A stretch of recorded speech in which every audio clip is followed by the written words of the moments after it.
हरे कृष्णा बच्चों, welcome back. Class 8 unit 2 एक चर वाला रैखिक समीकरण यानी linear equation in one variable. और आज हम करने जा रहे हैं एक्सरसाइज 2.2 का क्वेश्चन नंबर 8 और क्वेश्चन नंबर 9। तो यहाँ पे हम क्वेश्चन नंबर 8 और 9 पे आज हम पहुंच गए हैं। और अगर आपको 1 से लेकर 7 तक ये क्वेश्चन देखना है तो आपको मेरा पिछला वीडियो में इससे पिछला वीडियो आपको देखना होगा। तो प्लीज अगर आपको इन पूछने की जरूरत है तो मेरा पिछला वीडियो आप जरूर देखें। राइट, तो हम यहाँ पे सॉल्व कर रहे हैं क्वेश्चन नंबर 8 और क्वेश्चन नंबर 9।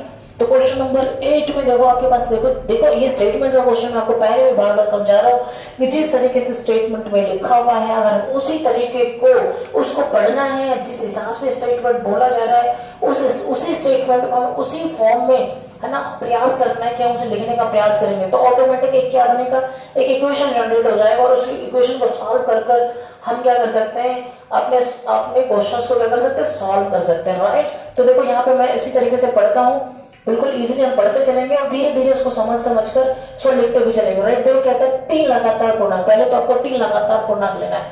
3 लगातार पूर्णांक बढ़ते क्रम में लेना आपको 3 लगातार पूर्णांक। और उन्हें क्रमशः जब हम 2, 3 और 4 से गुना करते हैं तो फिर क्या होता है कि योग करने पर योगफल यानी योग करने पर योगफल 74 प्राप्त होता है। राइट, तो सबसे पहले हम क्या करते हैं 3 और हमें फिर क्या याद करना, तीनों पूर्णांक याद करना है। राइट, तो 3 लगातार पूर्णांक बढ़ते क्रम में लेने पर तो मैंने ले लिया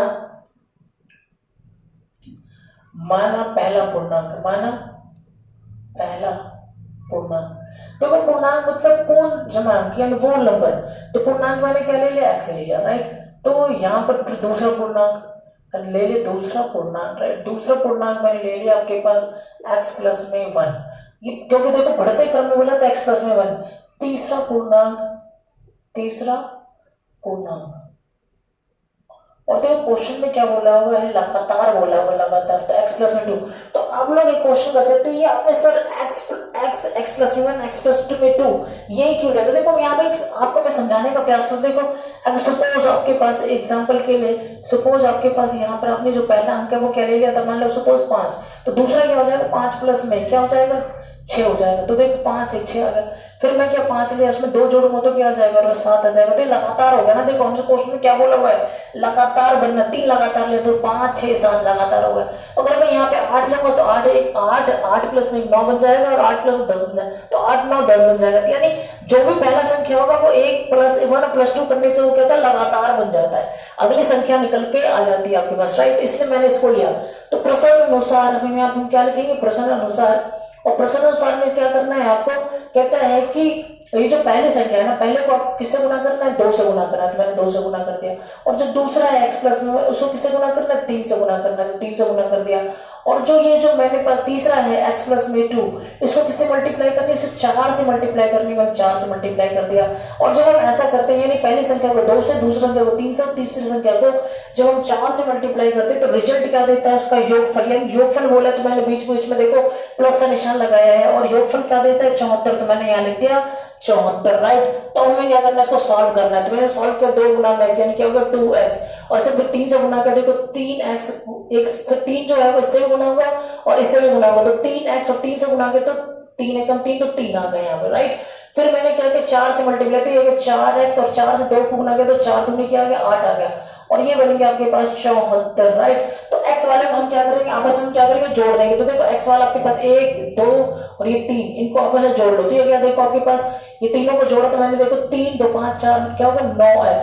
और फिर प्लस का निशान आ गया। और जो अंक वाला 1 2 ये दोनों अंक वाले इनको आपस में जोड़ लो तो 8 और 3 क्या आ गया 11 आ गया। तो आपके पास यहाँ क्या बनेगा, इक्वल टू क्या 74 तो है ही है। तो अब क्या करेंगे 9x को आप यहाँ पे छोड़ेंगे, x को यहाँ पे छोड़ेंगे और 74 को यहाँ लिखा तो 11 इधर आकर ये कोई प्लस का है तो क्या हो जाएगा ये माइनस का हो जाएगा। और ये 9x इक्वल टू क्या हो जाएगा 74 में से 11 गया क्या जाएगा 63। राइट, तो x इक्वल टू क्या होगा 63 बटा 9, 9 सत्ते क्या होगा आपके पास 63, 7 बार में क्या हो जाएगा कट गया। तो यहाँ जो पहला पूर्णांक आ गया आपके पास आता है, पहला पूर्णांक आ गया आपके पास 7। राइट, दूसरा पूर्णांक आ गया आपके पास यहाँ पर आपने क्या माना था x प्लस में 1 तो 7 प्लस में क्या हो जाएगा आपके पास 8। तीसरा पूर्णांक आपका यहाँ पर हो जाएगा आपने माना था x प्लस में 2 तो यहाँ हो जाएगा आपके पास 7 प्लस में 2 क्या हो जाएगा 9। तो आपका जो राइट आंसर हो जाएगा 7 8 और ये 9। तो आपको ये आप अब इस समय वेरिफिकेशन भी आपको मैं करके दिखा रहा हूं ताकि आप एग्जाम में जब आप ऐसे क्वेश्चन को सॉल्व करें तो आपको कोई डाउट ना रहे कि मैंने जो सवाल सॉल्व किया वो ठीक है या नहीं। तो देखो इसका वेरिफिकेशन क्या है, यानी इसका जो वेरिफिकेशन है कि मेरा जो आंसर है वो ठीक है। देखो ये जो वेरिफिकेशन है आपको एग्जाम में नहीं करना है, आपको रफ में अपने आप करके देख लेना है, राइट। तो मैं आपको बता दूं, देखो मेरा जो पहली संख्या है क्या निकल के 7 निकला।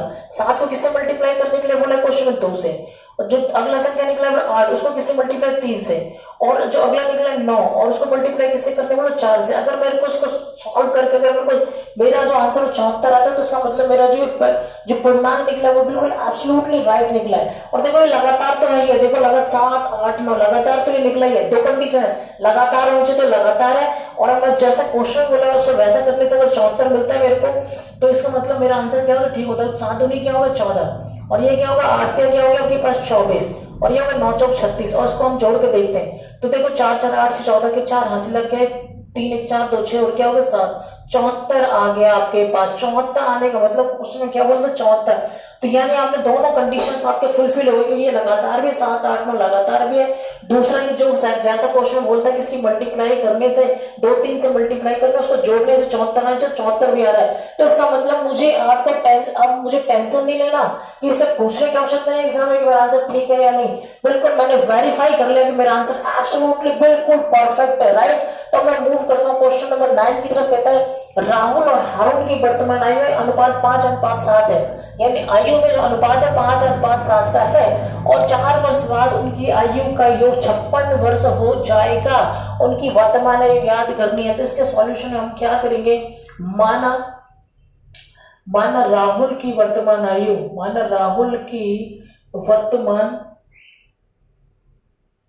वर्तमान आयु, राइट। मैंने राहुल की वर्तमान आयु मान लिया। तो देखो यहाँ पे देखो 5:7 है, तो मैंने वर्तमान आयु क्या मान लूंगा 5x मान लूंगा, राइट। फिर मैंने क्या माना हारून की वर्तमान आयु,